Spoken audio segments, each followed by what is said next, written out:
یاردەرە لژنا پێشمەرگای لە پەرلەمانی کوردستانی بمەڕێ.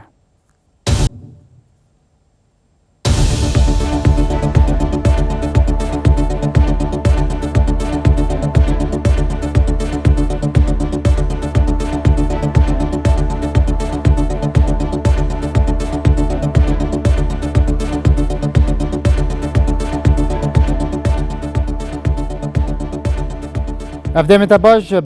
بارخان داوین پێدەچوونەکانی پەرلەمان بۆ ڕەوشی پێشمەرگە چنە؟ بەڵێ بێگومان ئێمە وەکو لیژنەی پێشمەرگە وەکو دوو ئەرکی سەرەکی خۆمان یاسادانان و بەدواداچوون هەمیشە لە ئەرکی بەدواداچوونمانە بەردەوامین بۆ ڕەوشی هێزەکانی پێشمەرگا و بارودۆخ و گوزەرانی هێزی پێشمەرگە وەکو لیژنەیەکی معنی لە پەرلەمانی کوردستان. ئێمە دوو ڕۆژ لەمەوبەر لەگەڵ بەڕێز وەزیری پێشمەرگە و ستافی یاوەری کۆبوونەوەمان کرد بۆ ئەوەی کە جارێکی کە ئێمە کۆبوونەوەی بەردەواممان هەیە لەگەڵ بەڕێزانیان یا ئەوانیانە لیژنەی پێشمەرگایە ئێمە سەردانی ئەوان ئەەکەین. ئێمە دوو ڕۆژ لەمەوبەر سەردانی بەڕێز وەزیری پێشمەرگەمان کرد لەگەڵ ستافیەکی بەڕێزیە بۆ ئەوەی لە نزیکەوانەیە لە بارودۆخی گوزەرانی پێشمەرگە ئاگادار بین و بەدواداچوونی بۆ بکەین. لە ڕوانگەی بارودۆخی پێشمەرگە بەپێ ئەو بەدواچوونی ئێوە چی بوو؟ بەڵێ دیارە ئێمە دوو خاڵی سەرەکی یەکەم بارودۆخی بەرەکانی جەنگ کە بە تەواوەتی بۆمان ڕوونکەنەوە بزانین لە چه ئاستێکایە ئەو هەنگاوانەی کەندراوە و ئەو هەنگاوانەی ئەندرێت و هەروەها بارودۆخ و گوزەرانی پێشمەرگە لە ڕۆی ژیانیان موچەیان خواردنیان جلوبەرگیان هەموو ئەو پێداویستیانەی کە هەیەە سەبارەت بە بەرەکانی جەنگ ئەوان بە سڵایت وردەکاری بەرەکانی جەنگیان بۆ ئێمە خستە ڕوو و ئەوەی کە جێگەی دڵخۆشی بوو ئەوەیە کە ئەتوانم بڵێم ئێستا لە بەرەکانی جەنگە هەنگاوەکان زیاتر بەرەو پێشچوون و هێزی پێشمەرگە زیاتر لە پێشڕەویایە و زیاتر سەرکەوتنەکان بەدەست ئەهێنێ لەبەر چەند هۆکارێک کە ئێمە ئەزانین یعنی ئەگەر بەراوردی بکەین لە قۆناغەکانی پێشوو لەگەڵ ئەم قۆناغی کە ئێستا پێیگەیشتووە لە قۆناغی ئێستا ئەتوانم بڵێم پێشمەرگە مەشقی زیاتری پێ ئەکرێت مەشقی پێ ئەکرێ لە ڕووی ڕاهێنان و بۆ ڕوبەڕووبوونەوە مەشقی پێ ئەکرێ بۆ مەسلەی ئەو بۆمبە چێنراوانەی کە هەیە کە چۆن مامەڵی لەگەڵ کە جگەلەوەی کە ئێستا ئەو چەکانەی کە پێیانە بەراورد بە قۆناغەکانی پێشوو باشترن و لە ئێستادا ئەتوانم بڵێم هەنگاوەکان و ئەو پلانە استراتیجیەی کە دای ئەڕێژن محکەمترە لەبەر ئەوەی کە زیاتر ئەزمونیان پیا کردووە و توانراوە کە بە پلانێکی محکەمەوانێ هەنگاوەکانیان بنێن. ئەما وەکو بەرەکانی جەنگ بەڵام وەکو بار و گوزەرانی پێشمەرگە ئەتوانم بڵێم لە ئاستێکی نەخوازراوە تا ئێستا پێشمەرگە موچەیان نییە موچەکان وەکو پێویست نییە خواردن و جلوبەرگ و هەموو ئەو پێداویستیانەی کە ئەخوازێت بۆ هێزێکی نیزامی دابین بکرێت بۆ هێزی پێشمەرگە دابین نەکراوە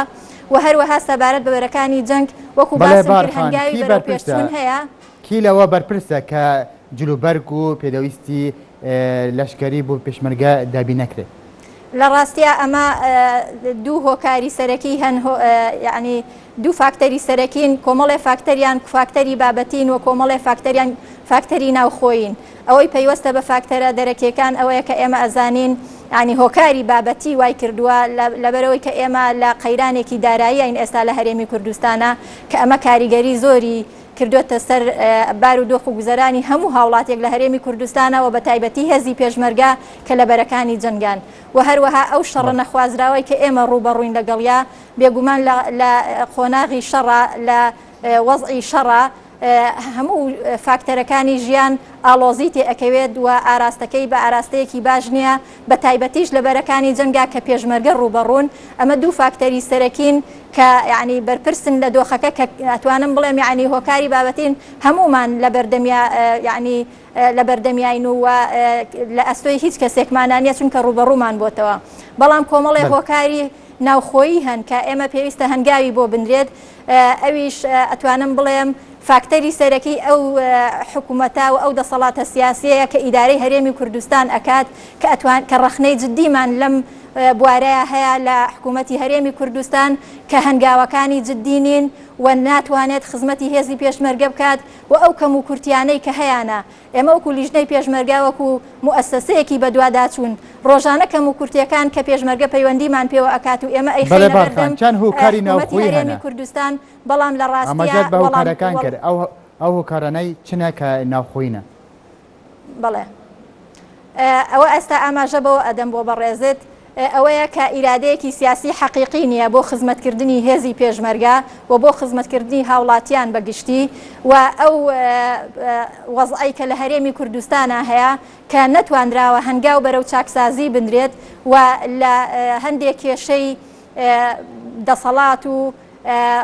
کارکردن بۆ بەرژەوەندیە حیزبەکان ئەوەندەی کە کاریگەری هەبوو لەسەر ئاراستەی ئیشەکانی ئەم حکومەتە یعنی ئەوەندە ئیشی نەکردو بۆ هاوڵاتیان و هێزی پێشمەرگا و هەروەها هەیمەنەی حیزب بەسەر سەرجەم موسساتەکان لە هەرێمی کوردستانە و بە تایبەتیش هێزی پێشمەرگا کە ئەمەش فاکتەرێکی سەرەکیە جگە لەوەی کە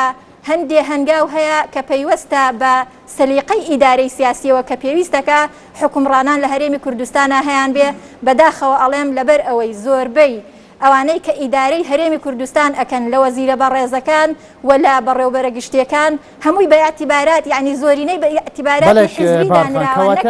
بە تەخەسوسی کی بەرپرسە نەبوونی ئیرادە هەیمەنەتی حیزبی کی لەم شتانە بەرپرسە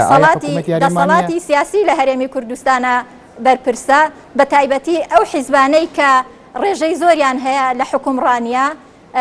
ئەوانە بەرپرسن چونکە کاتێکە حکومڕانی لە وڵاتە هەرێمان هەیە حکوومەتمان هەیە ینی چون ئەو حیزبانە بەرپرسن لەوانە من ئاماژە بەو ئەدەم ئەڵێم دەسەڵاتی جێبەجێکار بەرپرسی یەکەمە دەسەڵاتی جێبەجێکار بەرامبەر بە هێزە پێشمەرگەکان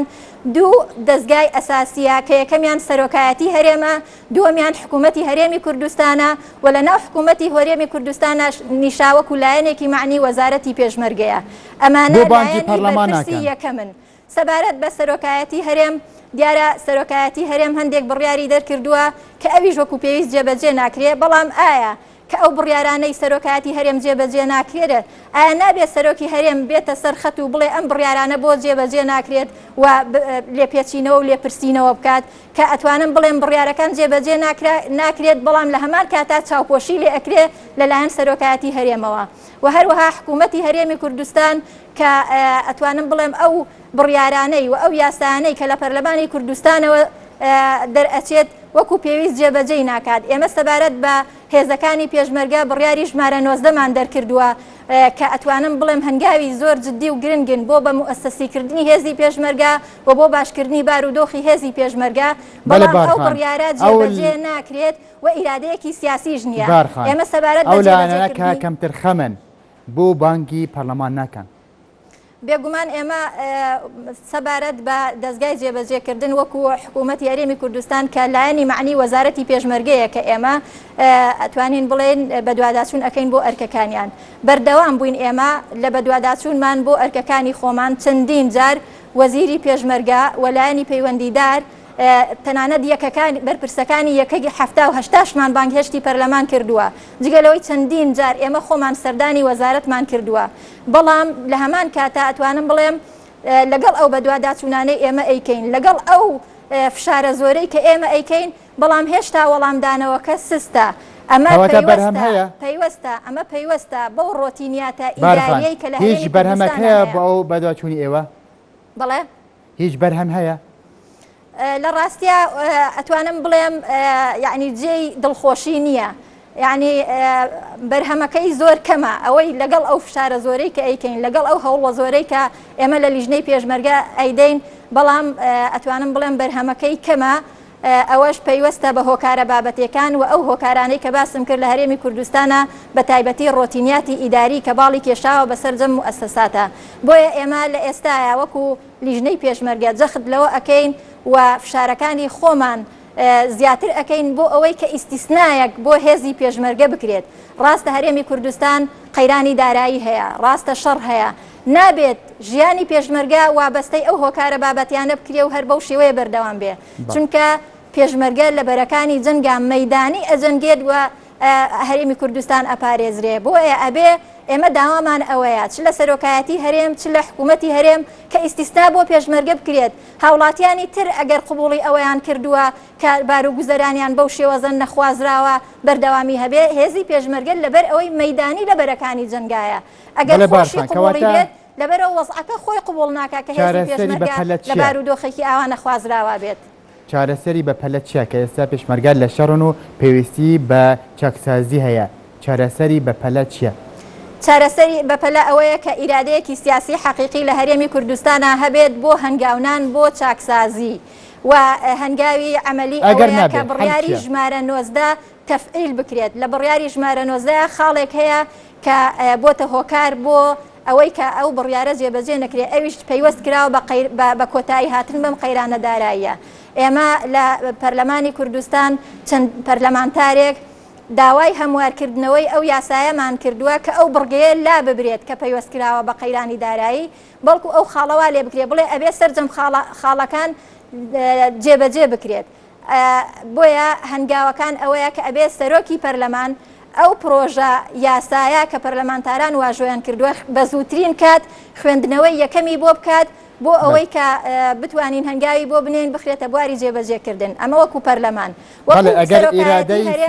وەکو سەرۆکایەتی هەرێم ئەبێ ئەو کێشەیە کە ئێستا دنیایان و خەڵکیان سەرقاڵ کردووە بە سەرۆکی هەرێمەوانێ ئاماژە بە ئیرادەی سیاسی کردووە بۆ چارەسەرکردنی ئەم کێشەیە ئاماژە بە ئیرادەی سیاسیت کردو بۆ چارەسەرکردنی ئەم کێشەیە ئایا ئەگەر ئیرادەی سیاسی نەبیت بەدیل چیە بۆ خۆشکردنی ژیانی پێشمەرگە بۆ باشکردنی بەرەکانی شەڕ؟ لە ڕاستیە هەموو چاکسازیەک لە هەرێمی کوردستانە پەیوەستە ئەوە خاڵی سەرەکیە کە ئەبێ ئیرادەی سیاسی بەهێز هەبێت چونکە ئەو ئیرادەیە نەبێت هەرێمی کوردستان وەکو ئێستای لەیە کە ڕۆژ بە ڕۆژ قەیرانەکان قوڵتر ئەبێتەوانێ بۆیە چارەسەری بنەڕەتی ئەوەیە کە ئەبێ ئیرادەیەکی سیاسی پێشمەرگە باجەکە بدەن هەبێ ئەگەر نەبێت ئەوە یعنی بەڕاستی ئەگەر ئەو ئیرادەیە نەبێت ئەوە دەسەڵاتی سیاسی خۆی زەرەر ئەکا و لە هەمان کاتە زەرەر بە هاوڵاتیانی هەرێمی کوردستان ئەگەیەنێت و بە هێزی پێشمەرگەش ئەگەیەنێ چونکە کاریگەری سلبی لەسەر سەرجەم بڕگەکانی ژیانی سیاسی ئەبێ و ژیانی کۆمەڵایەتی و ئابووریە بێ لە هەرێمی کوردستانە و زەرمەندی یەکەم هاوڵاتیانن ئەنجا خۆیانن کە بەرپرسیارەتێکی مێژووی لە ئەستۆیانە وەکو پێویست هەڵیان نەگرتووە. بەڵێ بارخان نەبوونی ئیرادەی سیاسی بۆ پێشمەرگە باجەکە بدە لە کاتێکدا پێشمەرگە بەرگری لە خاکی کوردستانەکە. پرسیارەکە ئێمەش بە هەمان شێوەیە لە دەسەڵاتی سیاسی نابێت باجی ململانێ سیاسی و حیزبەکانی خۆیان هێزی پێشمەرگە و خەڵکی هەرێمی کوردستان بیدات بەڵکو ئەبێ بەرپرسیارەتی ئەوە مامەڵە بکەن و ئەبێ خەڵکی هەرێمی کوردستان بەو هۆشیاری خۆی کە هەیەی لە پاڵ موسسەکانی خۆیە کە پەرلەمان نوێنەری حەقیقی خۆیەتی ئەبێ فشارەکانمان زیاتر بکەین بۆ ئەوەی ئەم دەسەڵاتە سیاسیە چیتر خەڵک تووشی ئەم قەیرانە نەکا کە ئێستا تووشی کردووە و ئەبێ هەنگاوی جددی بنێت ئەگەر هەنگاوی جددی نەنێت ئەوە زەرمەندی یەکەم ڕاستە هاوڵاتیانن بەڵام دوجار خۆیانن کە خەڵک بە هۆشیارانە مامەڵەیان لەگەڵ ئەکات جارێکی کە دەنگیان پێنادات و ئێستا ئەتوانم بڵێم لە هەرێمی کوردستانە حیزبە سیاسەکان کە دوجار دەسەڵاتی سیاسی پێگەهێنن متمانەیان لە دەستداوە لە نێو خەڵکی هەرێمی کوردستانە بۆیە بۆ پاراستنی ئەو متمانەیە و بۆ گەڕانەوەی ئەو متمانەیە ئەبێ ئیرادەیەکی سیاسی حەقیقی هەبێت و ئەبێ هەنگاوی بۆ بنێن. بەڵێ بارخان لەگەڵ وەزیری پێشمەرگە کوبوونەوەتان کردووە لەو کوبوونەوە چی گوتان لەسەر چی کرد چی گرنگ هەبوو لەو کوبوونەوە؟ بەڵێ لەو کۆبوونەوە ئێمە بە دوواداچوونمان کرد بۆ ئەو کەم و کورتیانەی کە ئێستا هێزی پێشمەرگە هەیەی و هەروەها بۆ بڕیاری ژمارە 19 سەبارەت بە هەنگاوەکان بۆ بە موسسیکردنی هێزی پێشمەرگە و هەروەها بۆ باشکردنی گوزەرانی هێزی پێشمەرگە دیارە ئەوەی کە ئێمە لە ڕوانگەی ئەو کۆبوونەوەی لەگەڵ بەڕێزانیان لە وەزارەت کردمان ئەگەرچی وەکو باسم کرد ئێمە هەنگاوەکان سستن لە هەرێمی کوردستانە بەڵام هەندێک خاڵی دڵخۆشکەریان وت بەوەی کە ئێستا بارودۆخ بۆ هێزی پێشمەرگە باشتر بووە بەوەی کە ئێستا هاوپەیمانان هاوکاری ئەکەن و ئێستا ئەتوانم بڵێم پێداویستەکانی بارخان ئەو خاڵانە چی بوون بە کورتی؟ بڵێ بە کورتی ئەو هەنگاوانە کە بۆ بە موسسیکردنی خاڵی یەکەم وەکو خاڵێکی سەرەکی چونکە هەتا هێزی پێشمەرگە بە موسسی نەکرێت ئەم کێشانەش بەردەوام ئەبێ سەبارەت بە موسسیکردنی هێزی پێشمەرگە هەروەکو ئەوەی کە ئەمریکیەکان بەڵێنیان داوە کە سێلی و هاوکاری بکەن بۆ پێکهێنانی سێ لیوە ئەو سێ لیوایە وەکو بنەمایەک ئەبێت بۆ ئەوەی کە هەنگاو بێت بۆ بە موسسەسیکردنی هێزی پێشمەرگە وەجگە لەوە کە یەکەیەکی ژمێریاری ئەگەرچی ئەمە دەمێکە یعنی لە چەند مانگێکە هەوڵ ئەدرێ بۆ پێکهێنانی ئەو یەکە ژمێریاریە کە هەنگاوەکان زیاتر جددی بکرێت بۆ پێکهێنانی ئەو یەکە ژمێریاریە چونکە ئەو یەکە ژمێریاریە وا ئەکات کە ئیتر سەرجەم هێزی پێشمەرگە لە چوارچێوەی وەزارەتی پێشمەرگەیە کۆ ببێتەوانێ سەبارەت بە بار و گوزەرانی هێزی پێشمەرگە بەداخەوە ئەڵێم نەمانتوانی یعنی هیچ هەنگاوێک بنین بە ئاراستەی ئەوەی کە موچە و ژیانی پێشمەرگە بەرەو باشتر بڕوە تەنها تەکیدمان لەوە کردەوە کە فشارەکانمان ئێمە وەکو لیژنەی پێشمەرگە ئەوانیش وەکو دەستگایەکی معنی وەزارەتی پێشمەرگە فشارەکانمان زیاتر بکەین لە ڕێگەی وەزیری پێشمەرگەوە لە ئەنجومەنی وەزیران هەوڵەکانی چڕکاتەوانێ سەبارەت بە یەک خاڵکە بۆ هێزی پێشمەرگە حەزەکەم لێرەوە ئاماژەی پێبم بە کورتی بەڵێ دیارە سەبارەت بە پێشینەکان کە ئێمە چەند وەختێکە ڕۆژانە هێزەکانی پێشمەرگەوە پێشمەرگە ئازیزەکانمان پەیوەندیمان پێواکەن کۆمەڵێک پێشمەرگەی زۆر پێشینە قەرزارن پێشینەی خانوبەرە و هاوسەرگیری لەم کاتەیە کە موچەکانیان یعنی بەو شێوازەیە ئێمە داوامان کرد کە لە ئێستاە لەسەریان بۆستن بڕیارەکە وەکو بڕیار مەبدەئیەن دەرچووە کە ئەبێت ئەمە جێبەجێ بکرێ بەڵام بەداخەوە ئەڵێم یعنی وەکو ڕۆتیناتێکی ئیداری کە ئەبوایە وەزارەتی پێشمەرگە ناوەکانی ئامادە بکردایە و بیناردایە بۆ وەزارەتی دارایی ئێمە تەکیدمان کردوانێ و وەزارەتی پێشمەرگەش بەڵێنیاندا کە بە زووترین کات ناوەکان بکەنە لیستێک و بیدەن بە وەزارەتی دارایی بۆ ئەوەی کە بتوانرێ بە زووترین کات ئەو بڕیارە جێبەجێ بکرێت. بەڵێ زۆر سپاس بۆ بار عەبدوڕەحمان بریاردار ژناوە پێشمەرگە لە پەرلەمانی کوردستانê ku awayekê rastexwe lê stûdiyê me lê Silêmaniyê bimaribû. Zûr spas.